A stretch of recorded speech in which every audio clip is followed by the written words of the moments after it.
جیسی آدم و حوا دونوں نے اس درخت کے پھل کو کھایا جنتی لباس ان کے جسم سے اتر گیا. پھر اللہ رب العالمین نے دونوں کو جنت سے باہر کر دیا. اے آدم و حوا دونوں نے آج میری نافرمانی کی ہے, اب تم دونوں کے لیے جنت حرام ہے. اب آدم علیہ السلام کا پہلے پتلا بنایا, پھر اس میں روح ڈالی, پھر ان کو جنت میں داخل کیا, پھر ان کی پسلی سے حوا کو بنایا اور حوا کو بھی ان کے ساتھ جنت میں داخل کر دیا اور کہا کلو وشربو, خوب کھاؤ پیو جنت کے اندر. اور ایک آرڈر دے دیا اللہ نے کہ فلا تقربا هذه الشجرہ, اے آدم اور اے حوا تم دونوں اس درخت کے پاس مت جانا, بس اس درخت کے قریب مت جانا. اے آدم و حوا تم دونوں اس درخت کے قریب مت جانا بس. دیکھیے اللہ کو تو معلوم ہی تھا کہ آدم و حوا اس درخت کے قریب جائیں گے. اللہ نے تو پہلا انتظام ہی کر لیا تھا, دنیا رچانا تھی, دنیا بسانا تھی, اس لیے اللہ کے علم میں پہلے ہی تھا. اس لیے اللہ رب العالمین نے ڈائریکٹ آدم سے گناہ نہیں کرایا بلکہ شیطان کو بھیجا. شیطان نے انہیں بہکایا اور آدم و حوا دونوں کو درخت کے قریب لے گیا حوا کے کہنے پر کہ کھا لو, یہ تو ہمارا ہمدرد ہے. شیطان نہیں, یہ تو ہمارا ہمدرد ہے. اور اس کے بہکانے میں آ کر آدم و حوا دونوں نے وہ پھل کھا لیا. بس یہی خطا حضرت آدم اور حوا سے ہوئی نہیں بلکہ کرائی گئی, غلطی ان سے کرائی گئی. اور اللہ کو پہلے معلوم تھا. جیسی آدم و حوا دونوں نے اس درخت کے پھل کو کھایا جنتی لباس ان کے جسم سے اتر گیا. انہوں نے بڑے بڑے پتوں سے, درخت کے بڑے بڑے پتوں سے, جنت کے درختوں کے پتوں سے اپنا جسم چھپایا. یہ انسان کی فطرت ہے, یہ انسان کی فطرت ہے. آج آپ دیکھ سکتے ہو علاقوں میں گھوم گھوم کر کہ کون کس پوزیشن میں رہتا ہے. میرے بھائیوں, آدم کی بیوی ہے حوا اور میاں بیوی میں کوئی پردہ نہیں ہے, لیکن اس کے باوجود جب جنتی لباس دونوں کے جسم سے اترا تو انہوں نے جنت کے درختوں کے بڑے بڑے پتوں سے اپنے سطر کو چھپایا, اپنے شرمگاہ کو, اپنے سطر کو چھپایا. یعنی سطر چھپانا یہ انسان کی فطرت میں داخل ہے. میرے پیارے ساتھیوں, پھر اللہ رب العالمین نے دونوں کو جنت سے باہر کر دیا.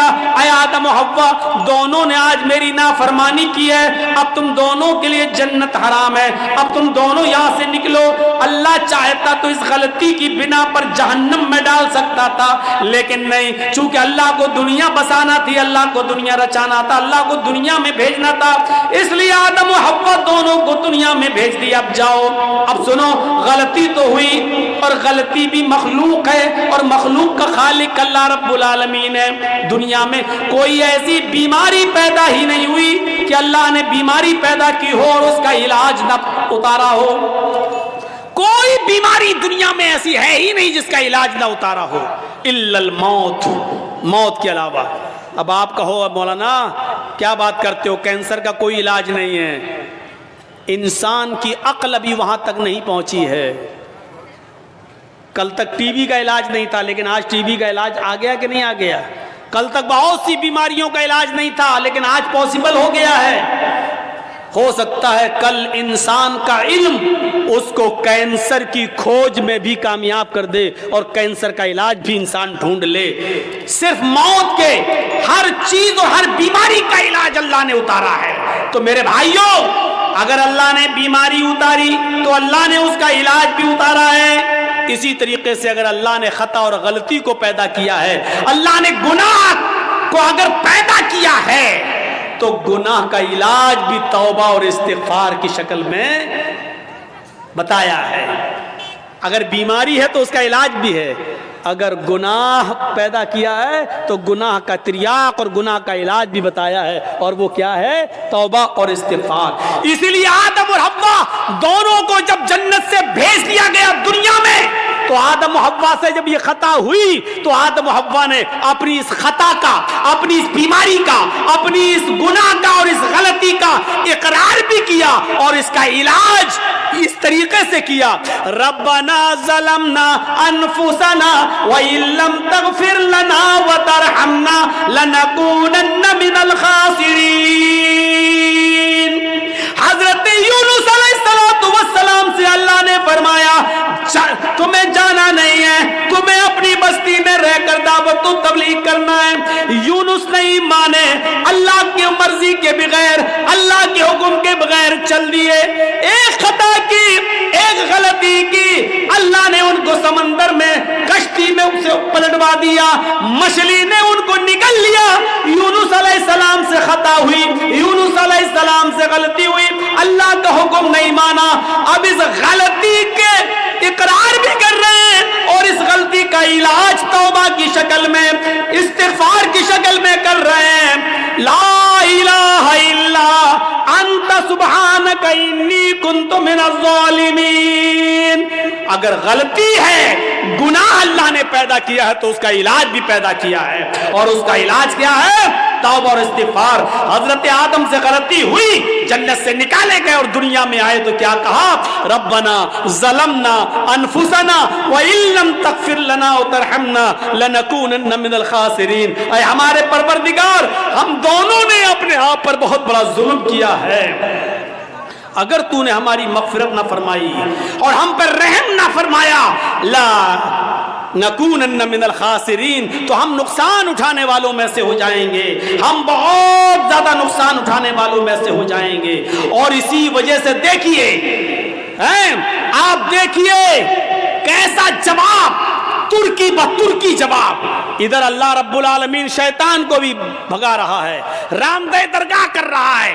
اے شیطان, اے ابلیس, ہم نے کہا تھا آدم کو سجدہ کر, فسجدوا الا ابلیس, سارے فرشتوں نے آدم کو سجدہ کیا سوائے ابلیس کے. ابا, انکار کر دیا, واستکبر, اور تکبر میں آ گیا.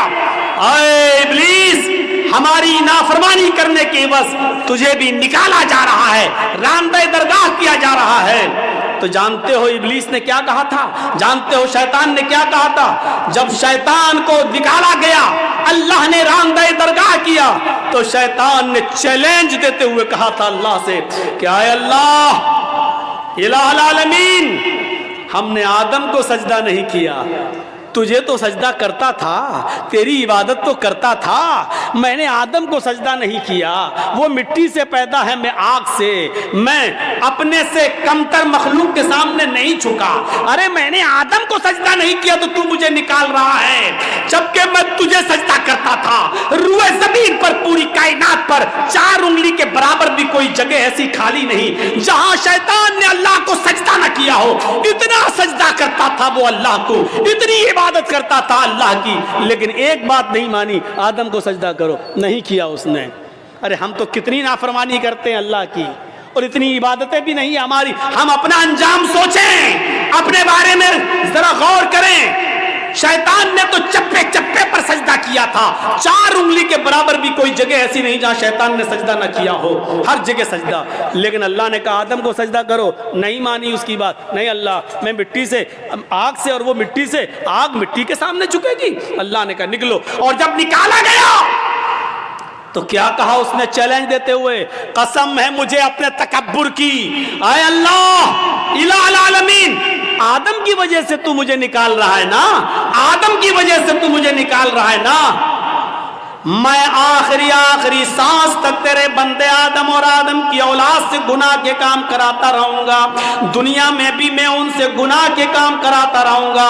ہم تیرے بندے آدم سے اور آدم کی اولاد سے آخری سانس تک ان سے غلط کام کراتا رہوں گا, اور ان کو گناہوں کی دلدل میں ڈال کر آخری سانس تک ان سے گناہ کے کام کرا کر ان کو آخری دم تک ان سے گناہ کراتا رہوں گا, اور اسی گناہ پر ان کو وہ موت آئے گی, اور اپنے ساتھ لے کر ہم ان کو جہنم میں جائیں گے. اے اللہ, قسم ہے مجھے اپنے تکبر کی کہ میں تیرے بندے آدم اور آدم کی اولاد سے آخری سانس تک گناہ کراتا رہوں گا, اور ان کو قیامت کے دن اپنے ساتھ جہنم میں لے جاؤں گا.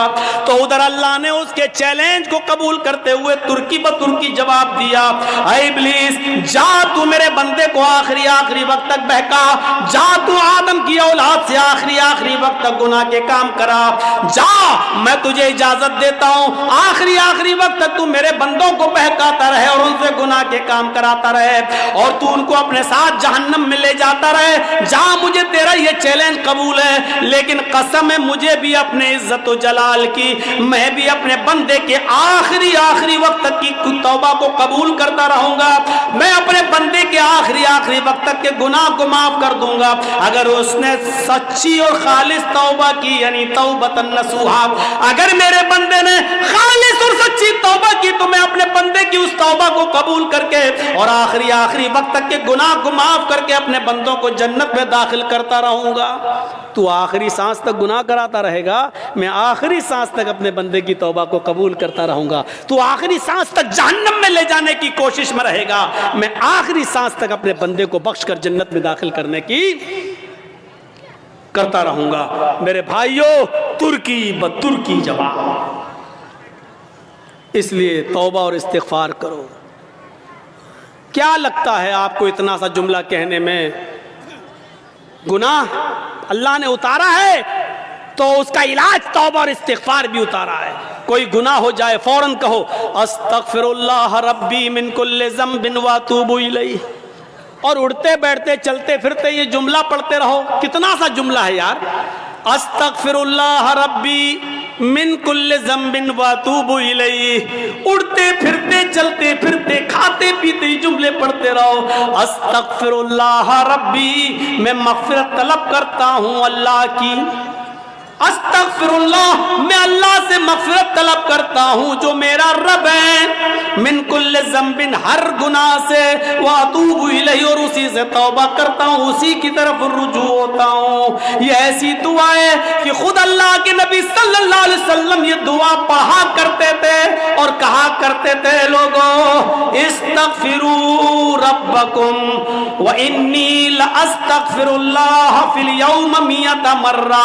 اے لوگوں تم اپنے رب سے مغفرت مانگا کرو، اے لوگوں تم اپنے رب سے مغفرت طلب کیا کرو۔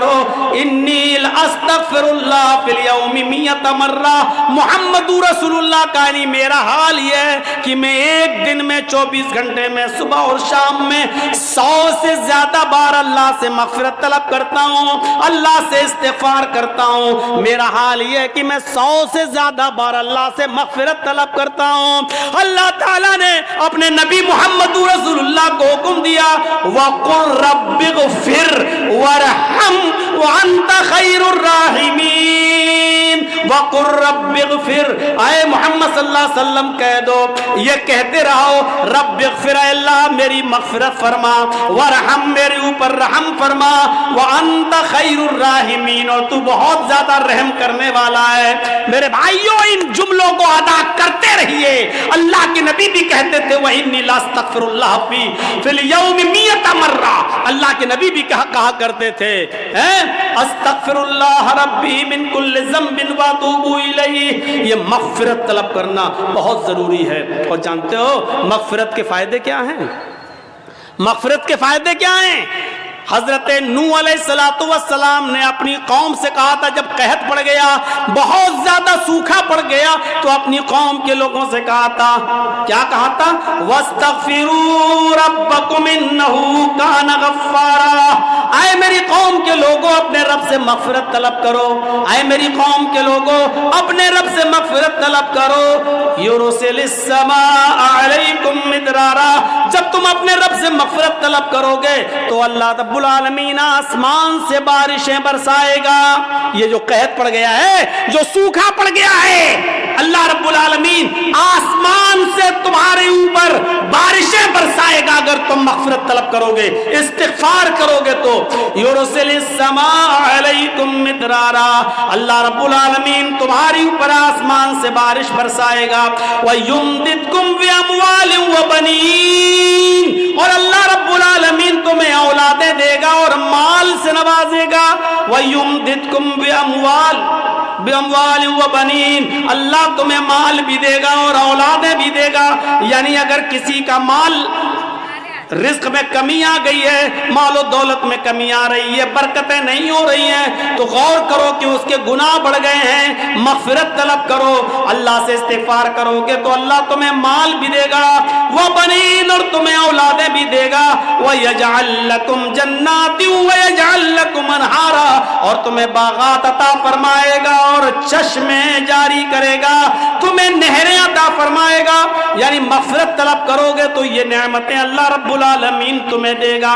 حضرت عمر فاروق کے زمانے میں قحط پڑ گیا، حضرت عمر فاروق کے زمانے میں قحط پڑ گیا، لوگوں نے کہا امیر المومنین چلیے نماز استسقاء پڑھیے، اللہ سے ہمارے لیے دعا کیجئے کہ اللہ رحمت کی بارش فرمائے، سوکھا پڑا ہوا ہے، بچے بھوکے مرنے لگے، حالات بہت خراب ہیں، اے امیر المومنین جنگل کی طرف نکلیے اور اللہ سے بارش طلب کیجئے، نماز استسقاء پڑھیے۔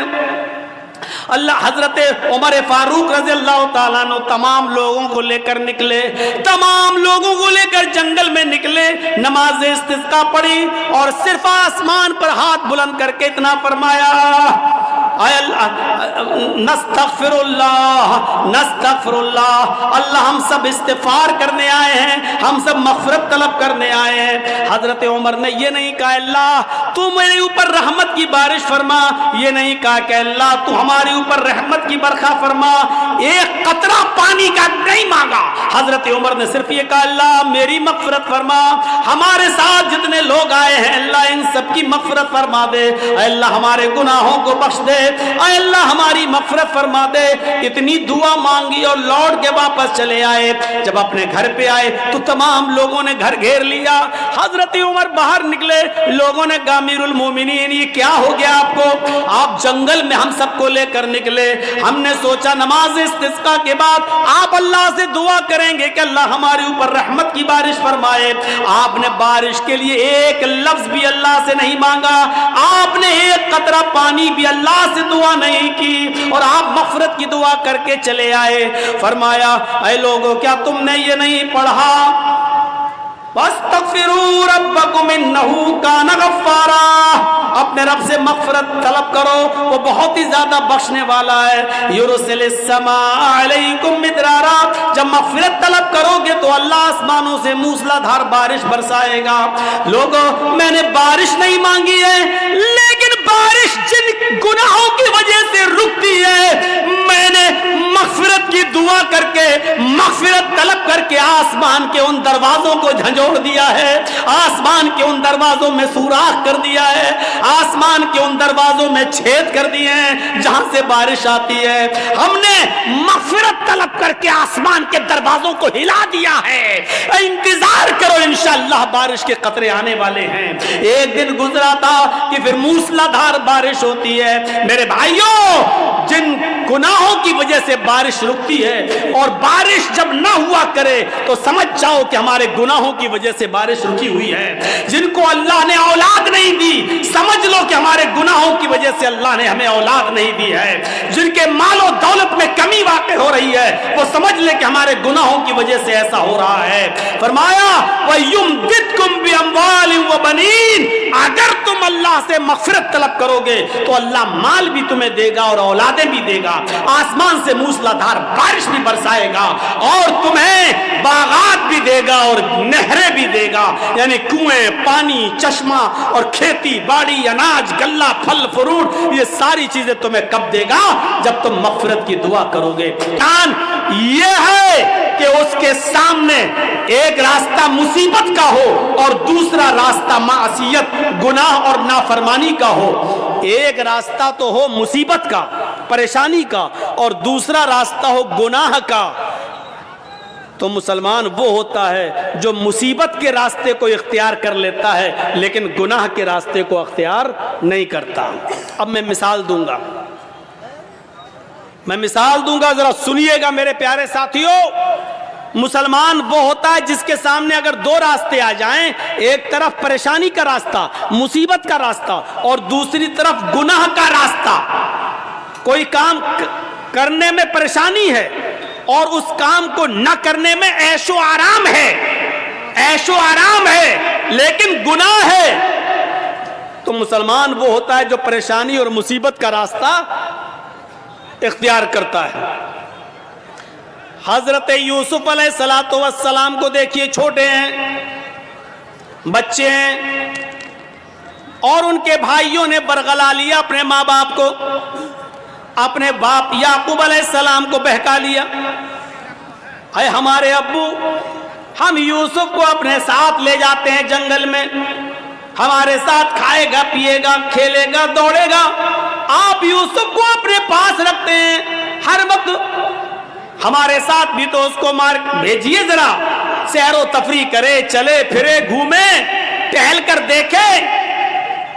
اور باپ نے بہت منع کیا لیکن بیٹوں نے منا لیا، اور باپ نے حضرت یوسف علیہ السلام کو بھائیوں کے ساتھ، بیٹوں کے دوسرے بیٹوں کے ساتھ بھیج دیا کہ جاؤ لے جاؤ، لیکن یاد رکھنا، خیال رکھنا یوسف کا، چھوٹا بچہ ہے، دیکھو۔ اور جب یہ لوگ جنگل کے اندر پہنچ جاتے ہیں تو اب صلاح و مشورہ کرتے ہیں کہ یوسف کو کیا کریں۔ پھر ایک حتمی فیصلہ کرتے ہیں کہ مارنا ٹھیک نہیں ہے، قتل کرنا ٹھیک نہیں ہے، یوسف کو ہم ایک ویران کنویں میں ڈال دیتے ہیں، یوسف کو ہم ایک اندھے کنویں میں پھینک دیتے ہیں، کوئی آئے گا اور اٹھا کر یوسف علیہ السلام یوسف کو لے جائے گا، پھر وہ اپنے یہاں پالے گا، پوسے گا، بڑا کرے گا، ہمیں کیا مطلب، ہم سے تو ایک مصیبت چل جائے گی، ہمارے والدین، ہمارے ماں باپ، ہمارے باپ یعقوب یوسف سے محبت کرتے ہیں اور وہ جگہ ہمیں اپنے دل میں نہیں دیتے جو یوسف کا مقام ہے۔ پھر ان لوگوں نے عزم مصمم کر لیا اور یوسف علیہ السلام کو ایک کنویں کے اندر پھینک دیا، کنویں میں ڈال دیا، اور روتے ہوئے اپنے گھر آتے ہیں۔ ایک یوسف علیہ السلام کی قمیض اتار لی، ان کا کرتا اتار لیا، اور ایک بکری کو ذبح کر کے بکری کا جھوٹا خون، بکری کا خون اس قمیض میں لگا کر لے آئے، اور جب اپنے گھر پہ آتے ہیں تو اپنے ابا سے کہتے ہیں، یعقوب علیہ السلام سے کہتے ہیں، یا ابانا، آئے ہمارے ابو جان، اِنَّا ذَهَبْنَا نَسْتَبِقُ وَتَرَكْنَا يُوسُفَ عِنْدَ مَتَاعِنَا فَأَكَلَهُ الذِّئْبُ۔ اے ابو جان، ہم یوسف علیہ السلام کو لے گئے اور ہم کھیل کود میں لگ گئے، نستبقو، ہم کھیل کود میں لگ گئے، ہم دوڑ بھاگ میں لگ گئے، وَتَرَكْنَا يُوسُفَ عِنْدَ مَتَاعِنَا، اور یوسف کو اپنے سامان کے پاس چھوڑ دیا کہ تم اس کی دیکھ ریکھ کرنا، ہم لوگ ادھر ادھر کھیل کود میں لگ گئے، فَأَكَلَهُ الذِّئْبُ، بھیڑیا آیا اور بھیڑیا یوسف علیہ السلام کو کھا گیا، بھیڑیا آیا اور بھیڑیے نے یوسف کو پھاڑ دیا۔ اے ہمارے ابو، آپ ہماری بات پر ایمان کیوں لائیں گے، آپ ہماری بات کیوں مانیں گے، وَمَا أَنْتَ بِمُؤْمِنٍ لَنَا، آپ ہماری بات کیوں مانیں گے، وَلَوْ كُنَّا صَادِقِينَ، اگرچہ ہم سچے ہی کیوں نہ ہوں، ہم سچ بول رہے ہیں پھر بھی آپ کو ہماری بات کا یقین نہیں ہوگا۔ اپنے ماں باپ سے یہ بات کہہ دی یعقوب علیہ السلام سے۔ ادھر ایک قافلہ آیا، سنیے، ادھر ایک قافلہ آیا، اس کو پیاس لگی تو کنویں کے پاس چلا گیا، اس نے ڈول ڈالا، ڈول، اور اس یوسف علیہ السلام اس ڈول میں بیٹھ گئے، اس نے جب کھینچا تو ڈول بھاری لگا، اس نے جھانک کر دیکھا تو ایک چھوٹا بچہ پڑا ہوا ہے یوسف، اس نے قافلے والوں کو خوشخبری سنائی، یا بشرا ھذا غلام، اے قافلے والوں خوشخبری سنو، یہ تو ایک بچہ پڑا ہے، یہاں تو ایک لڑکا پڑا ہوا ہے، بچہ، بڑا خوبصورت بچہ یہاں کنویں میں پڑا ہوا ہے۔ نکالا، مصر کے بازار میں لے گئے اور وہاں اس بچے کو بیچ دیا گیا، اور جانتے ہو اتنا خوبصورت بچہ یوسف علیہ السلام، جن کی خوبصورتی کا ذکر قرآن میں موجود، لیکن اس خوبصورت بچے کی قیمت بھی کیا لگی مصر کے بازار میں، جانتے ہو ان کو پیسہ چاہیے تھا، کہتے ہیں کہ کوئی چوری کا مال ہو یا ایسا کوئی مال ہو تو آدمی جلدی ہٹاتا ہے، کبھی کبھی 20,000 کا موبائل 2,000 میں دے کے چلا جاتا ہے کہ جلدی ہٹے، جلدی سے نکلے اور پکڑا جائے تو دوسرا پکڑا جائے، ہم نہ پکڑے جائیں۔ ایسے انہوں نے دیکھا کہ یہ یوسف ہمیں ملے تو جلدی سے ان کو ہٹا دیا جائے، اور مصر کے بازار میں جب بولی لگی تو جانتے ہو بہت